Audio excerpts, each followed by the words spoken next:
ইমরানের জন্ম এবং বেড়ে ওঠা গ্রামেই। গ্রামের দুরন্তপনায় বেড়ে ওঠায় সে সবসময় খেলাধুলা করে এবং বেশিরভাগ সময় রোদে কাটিয়ে দেয়। ইমরান একদিন খেয়াল করলো তার প্রস্রাবের রং হলুদ এবং তার শরীর ক্লান্ত এবং খুব দুর্বল হয়ে যাচ্ছে। তার একজন বন্ধুর সাথে ব্যাপারটা শেয়ার করায় সে বলল, তোর জন্ডিস হয়েছে, তাই তোকে মালা পরা দিতে হবে। সে আরও বলে, মালা পরায় যদি তোকে কাজ না দেয় তাহলে তোকে চুন পানি দিয়ে গোসল করাতে হবে।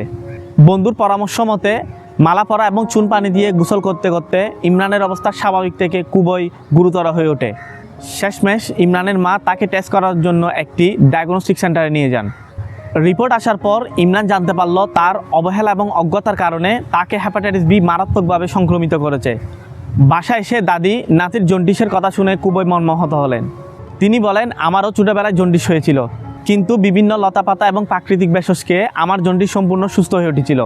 তাই তার দাদি পরামর্শ দেন তাকে নিয়ে একজন আয়ুর্বেদিক চিকিৎসকের কাছে যাওয়ার জন্য। অতঃপর রোগটির সমাধানের জন্য ইমরানের মা ইমরানকে নিয়ে একজন আয়ুর্বেদিক চিকিৎসকের শরণাপন্ন হন। চিকিৎসক তাকে বিশেষ খাদ্য তালিকা, জীবনধারার নিয়মনীতি এবং প্রাকৃতিক ভেষজের একটি কোর্স দেন।